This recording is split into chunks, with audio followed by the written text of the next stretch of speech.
my preference in work was not toward optimizing machinery, but helping other people to optimize their work processes. Don't conduct your analysis in isolation because data is so incredibly powerful. Not defending just the tribe, but defending the organization. Those creative people that you really want to keep empowered, keep excited, keep motivated, keep thinking. A good experience pays dividends down the line. Stereotypes tend to break down in proximity. Welcome to We're Only Human, a podcast about human resources, business, technology, and the workplace. My name is Ben Eubanks, your host, and I'm so glad you're here.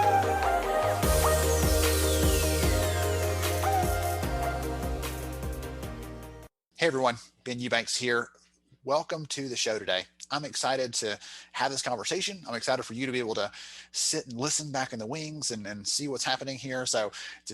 I am so excited. We're going to talk about a couple of things in this conversation. I'm talking to a longtime friend, companion, fellow HR nerd, Tim Gardner, who, as we'll probably get to in the conversation, is now retired, but spent a long time working in HR, organizational development, has some really great insights into the space and is someone that I respect. And so today we're going to talk about a couple of different things. We're going to talk about introversion in HR, and you'll find out where that comes in just a minute. But we're also going to take a little bit of time to talk about legacy as well, looking at how to make an impact on others, how to connect with people, and what matters looking back over your career. Because for those of us that still have some time to go, maybe it's worth beginning with the end in mind, as a wise person once said. So Tim, welcome to the conversation, sir. Hey, thanks, Ben. It's really good to talk to you again.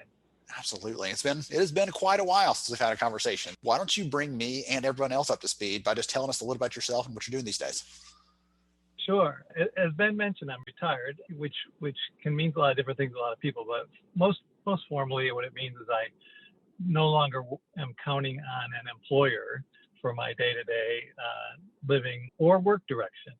So I pretty much have that freedom at this point in my life.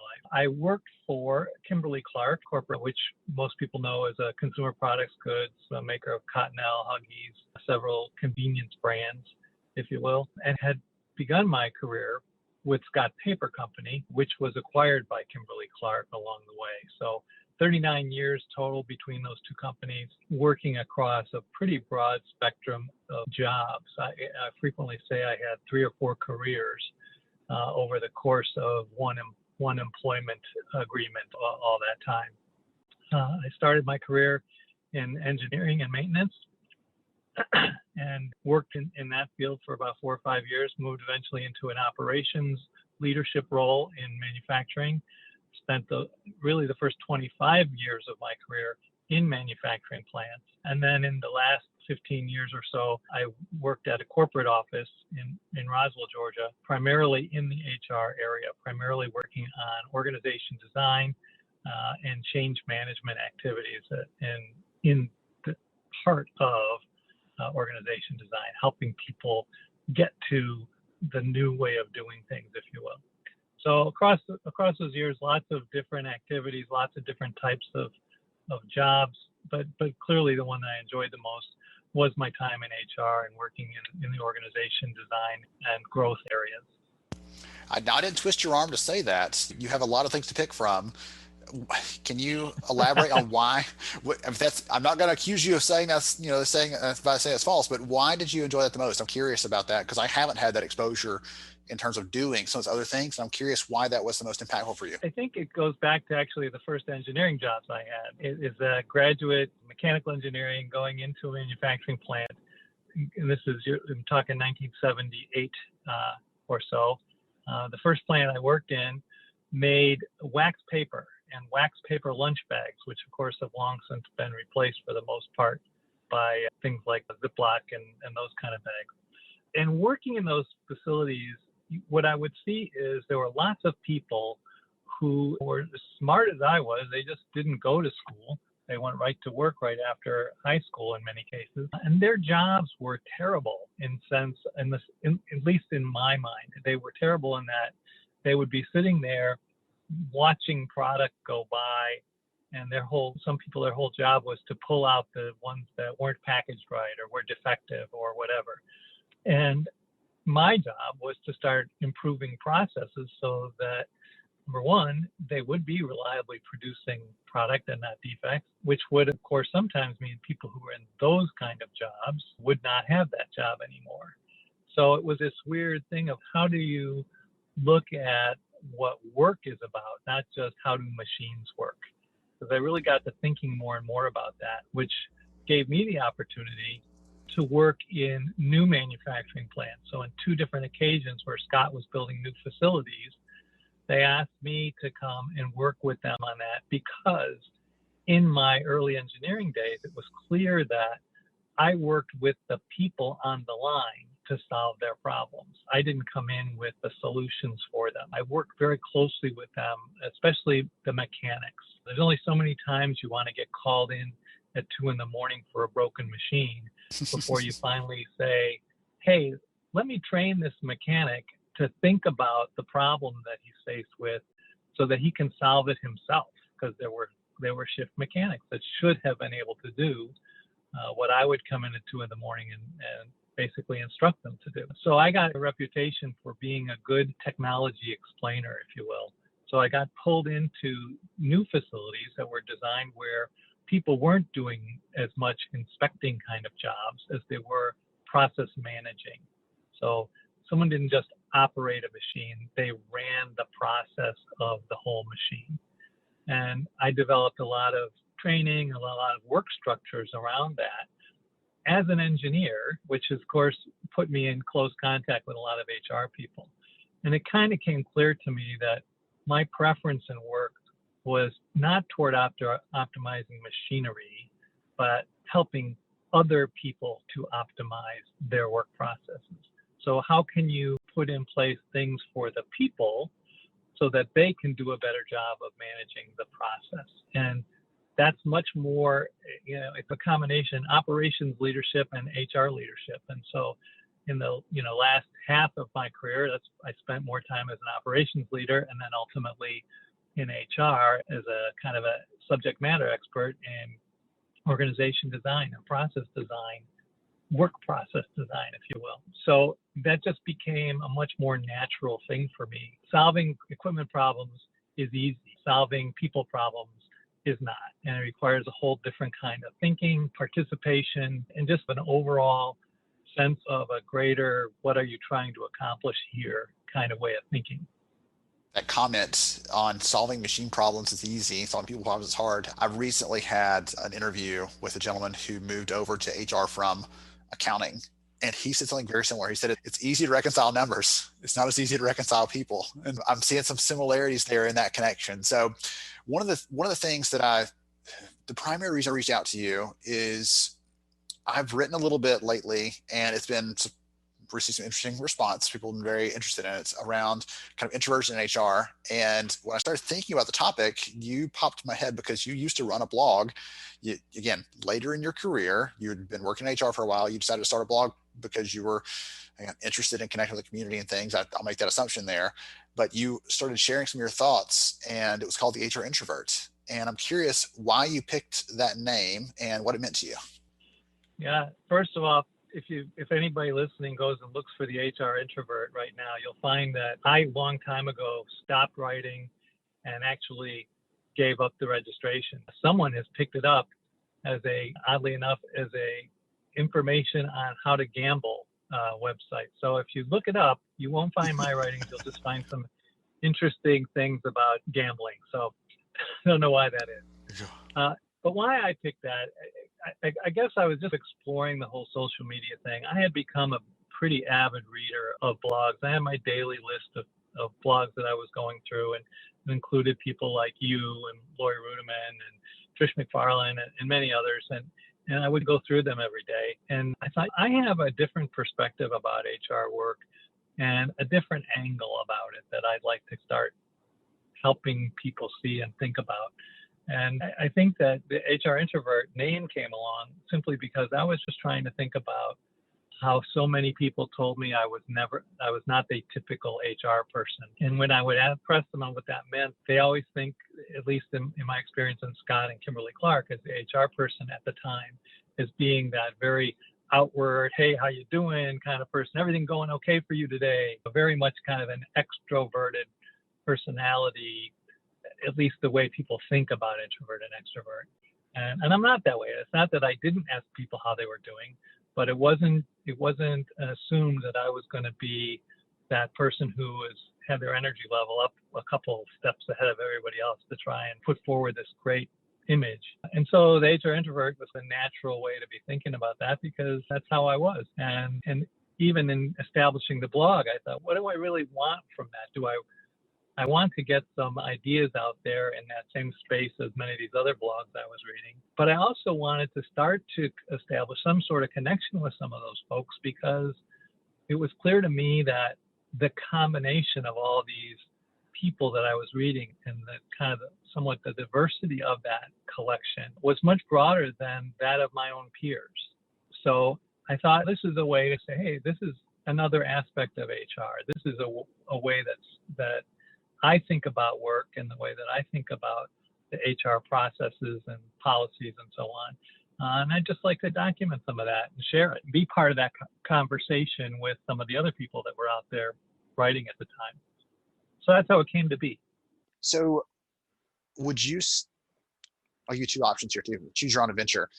Was that perspective, that way of viewing the world, that way of interacting with people around you, would you say that was a hindrance or benefits looking back now that was just, we're not going to, snap our fingers and change our personality styles. But I'm curious how you saw that being either a kind of a blocker or a benefits in how you approached your career and the kind of things you got accomplished. I think it was a benefit. It had some it has challenges with it as well. So for example, I was working in a union plant in upstate New York, and we were working on the implementation of a particular kind of change in the union rules that would allow a supervisor to cover an overtime with someone else on that shift who had the requisite knowledge. So we didn't have to fill it with the exact same person from a different shift and call them in for overtime. The supervisor had the flexibility to start reassigning people, if you will, to avoid a cost of overtime and so on. And so I was leading the implementation of that contract language that was already agreed to, but it was still open as well. What would it really mean in practice? I had the union officer come to me with a grievance one day, a formal written grievance about a decision a supervisor had made. And I sat there and I listened very carefully to him as he wrote it out. And he says, so this is why I see that this is the company made the wrong decision in this case, and this is what they should do about that. And I looked at him and I said, Bob, I understand your position. I get it. So thanks for that. Well, he interpreted that to mean that I agreed with his position. And it wasn't intentionally deceitful to say, I understand, but I don't agree, to not say I don't agree. I was saying to him what I thought he needed to hear, that I did understand what his argument was. So when the grievance was denied a few days later, he came into me. He says, I thought we were aligned. I said, oh, I don't think we were ever aligned. I just said I understood what you said. And he accused me of being deceitful and all that kind of stuff. And I thought, wow, this is who I am. If someone's coming to me looking to make their point clear, I'll tell them if they made their point clear. I won't try and make my argument back to them and try and win, if you will, that argument right then and there. That's not the way the grievance process works. So to me, in that case, it was a hindrance.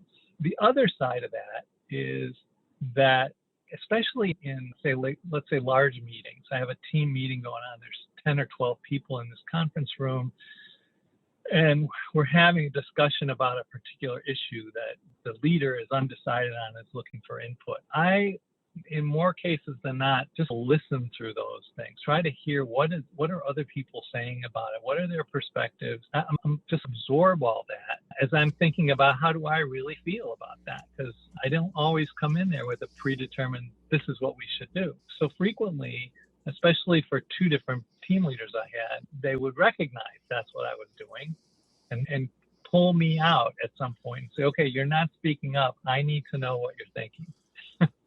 And that, I consider that actually a benefit of the way that I was working and the way that I was thinking about things, because my mind isn't preoccupied with how to defend my position if what I'm doing is trying to understand what are all the positions that are possible here, if that makes any sense to you.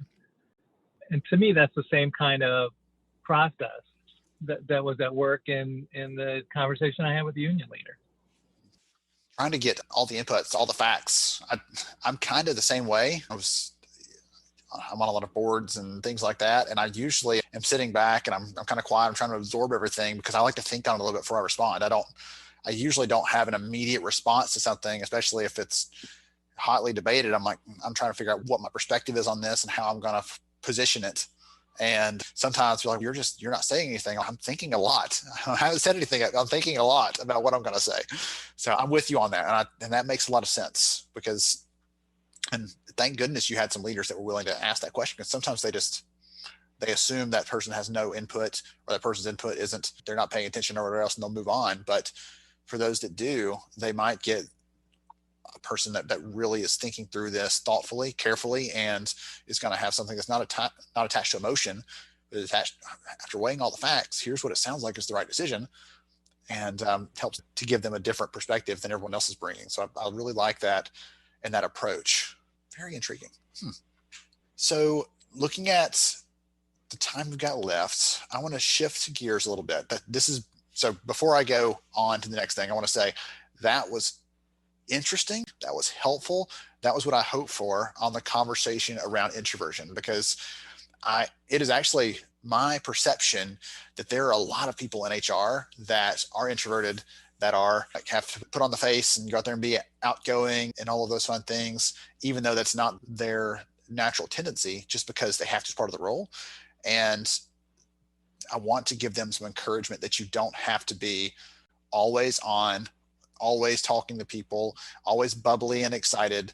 Right? Some people are, that's fine, but that doesn't mean you have to be good at this or to have an impact. So speaking of impact, I want to transition a little bit and talk about this legacy component, because I think this is something I've started caring more about in the last year. And I've talked to a couple different people, some of them that to get their take on this, to understand what they're thinking about this. And so you've got an incredible career to look back on, and a fun twists and turns and all those kind of things. When you think back on that time, what sort of things stand out to you? Is it people and relationships? Is it specific accomplishments? Is it certain impacts that you think you had at certain times? I'm curious what things just stand out when you stop and survey that landscape behind you. I'm going to actually answer that question from two perspectives. So I retired at the end of 2018, 2 years ago. And then I want to give you a perspective of how do I think about that today. But first, as I walked out the door at the end of December of 2018, turned in my badge and my credit card and my computer and my phone, and was no longer an employee, what I thought back on the most was the startups that I had done, and in particularly the opportunity I had to lead all the things related to people in our plant in Owensboro, Kentucky, which we dug a hole for in 1992, and is still one of our premier locations. I was there about 8 years, and that was just one of the most, I'd say, growthful experiences I had, because I had to learn a lot of things quickly. And one of which was when I realized I am not a fully capable HR person, in the sense that I don't want to manage payroll and benefits and many of the things that sometimes HR people have accountability for. So how quickly could I hire, among the people I was putting together in the team, a really good HR person to lead the pure HR part of the mill versus the work processes, people promotion kind of things, and to be part of that process. But when I look at that, was a great experience. I learned a lot.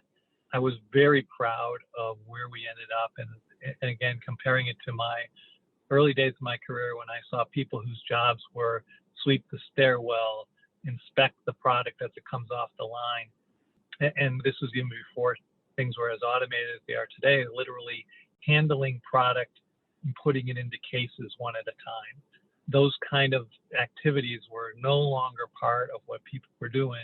And we could hire people who were degreed and tired of their teaching job or their bank teller job, but still like to be engaged in work, and give them manufacturing work that was mentally engaging as well as, to some extent, physically engaging.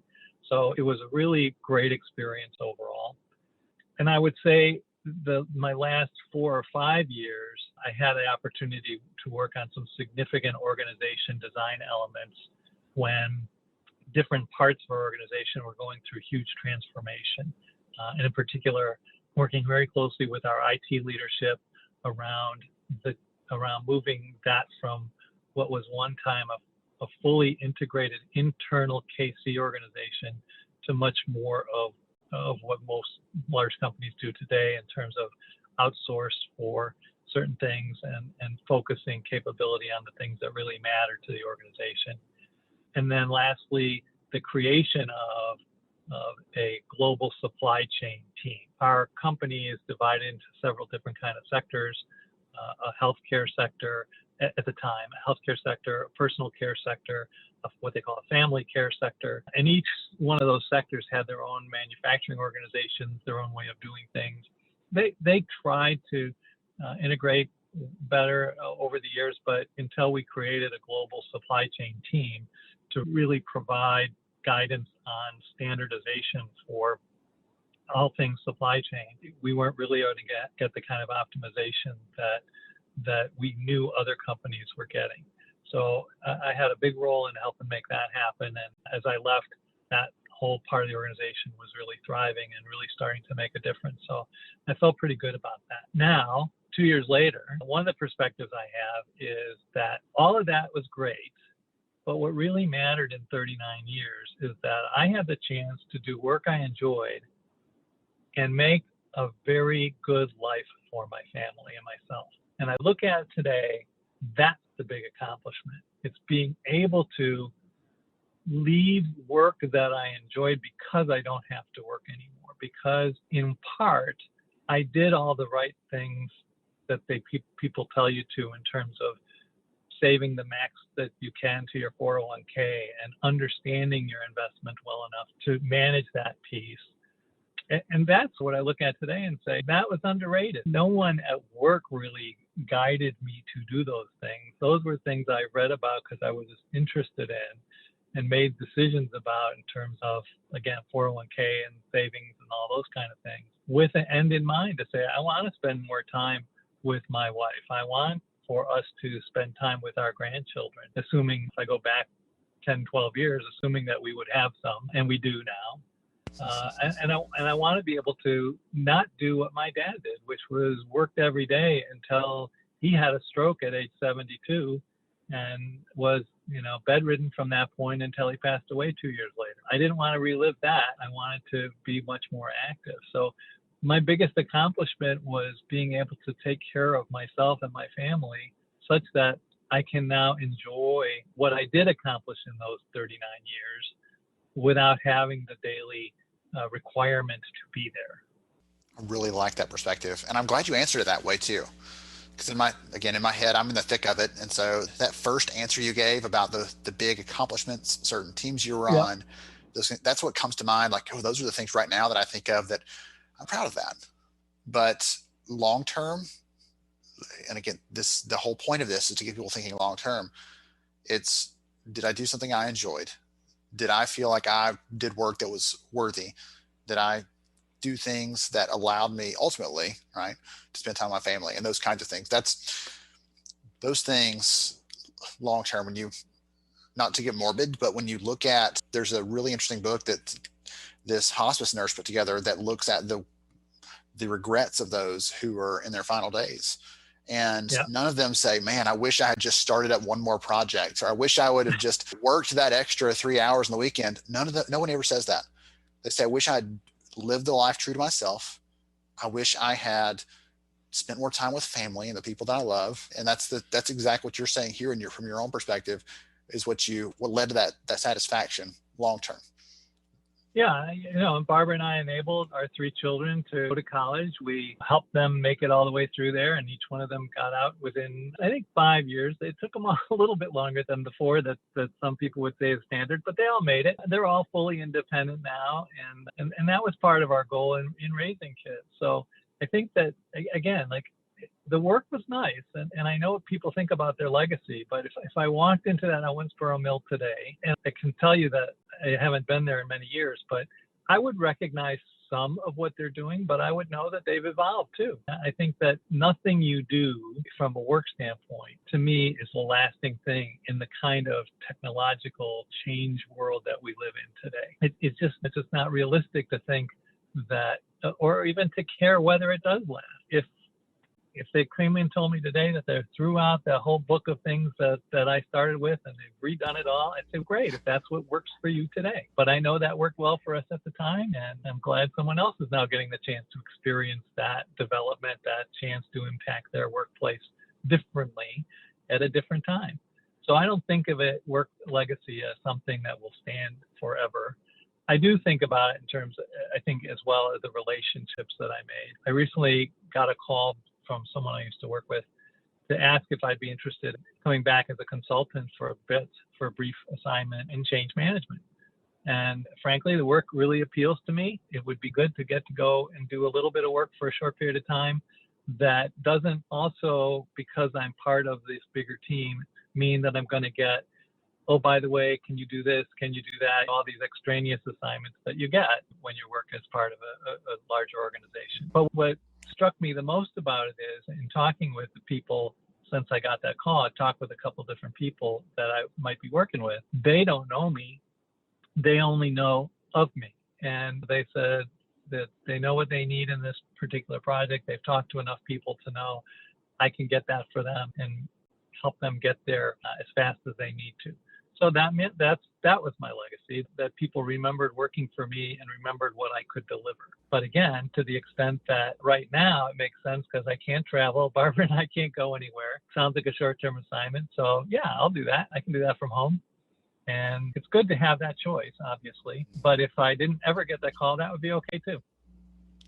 So one last question for you. Someone's listening to this, someone who could be about to start their career. They could be 10 years deep. They could be 20 years deep. It's hard to know.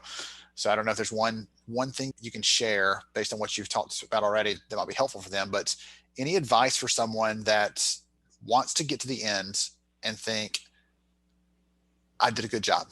This was worth it. Anything you might share that might give someone encouragement there? Yeah, so two things. I think when people think about, I don't really like the word retirement anymore, but when they think about retiring, about being able to say, all right, I don't go to work every day anymore, they really need to plan it. It doesn't just happen. Whether you say, well, I think I have some pension, or well, Social Security pays me something. You should know what those things are. You should know what you're doing to assure that you have a day where you can say, I don't have to go to work every day anymore, if that's what you want. I know some people that can't imagine not working, but I could, and I planned it. And probably at 20 years in, or maybe even 25 years in, I already had a pretty good sense that I wouldn't be much more than 15 more. So I had thought about that from that standpoint. The other thing I would say is, and I finished reading Laurie Rudiman's new book, The Betting on You. And she actually provides a great roadmap for really challenging yourself to think about, are you doing something that you want to be doing? And if not, what are you going to do about it? So to me, if you got to solve that problem, because if you do have the plan that says, okay, financially, if I do this and I do this and I contribute to 401k, but I'm miserable in my job, 15 more years is a long time to be miserable in your job. And I think that's what she confronts very well in her book, is to say, so what are you going to do to discover what would be a better solution for you? And I would recommend that. I would recommend that you really get a hold of thinking through the processes that she's identified in her book. Excellent. Wonderful. Man, I've enjoyed this. I already expected to, but I've enjoyed this so much more than I thought I would, Tim. I really appreciate you joining me for the conversation, sharing your insights, sharing your wealth of knowledge, just your experience. I love talking to people who came to HR from somewhere else, because they always have fun stories. They always have great and impactful things to share, and your story is no different. It's one of those that I enjoy, and I probably will end up telling a version of this at some point, right? Sharing your story to other audiences and talking about how we can make impacts on people and how those different perspectives bring that. So anyway, I'm gushing a little bit because I've taken so many notes. I've got so many things swirling in my head about thinking about my own long term. What is that going to be? What's it going to mean for me, for my family, for the kids, and all those fun things are wrapped up together. And this is great. I really appreciate you for joining me. I appreciate your insight. Thank you so much, Tim, for making some time to connect with me and the audience. Hey, no problem, Ben. It's good talking to you, and I'd be glad to hook up again anytime if you have other questions or another topic you want to discuss. Awesome. Absolutely. To everybody else, I hope you enjoyed today's conversation on We're Only Human. Think about your legacy. Take a minute today, jot some thoughts down, and I will catch you soon on another episode. Thank you so much for joining me on the show today. I'm honored to have you as a listener. If you enjoyed this episode, please take 10 seconds to rate it at iTunes, Stitcher, or wherever you listen to your podcast. Also, if you know a friend that could benefit from today's conversation, please pass it their way. After all, a rising tide lifts all ships. To see show notes, sponsor information, and our full show archives, visit onlyhumanshow.com.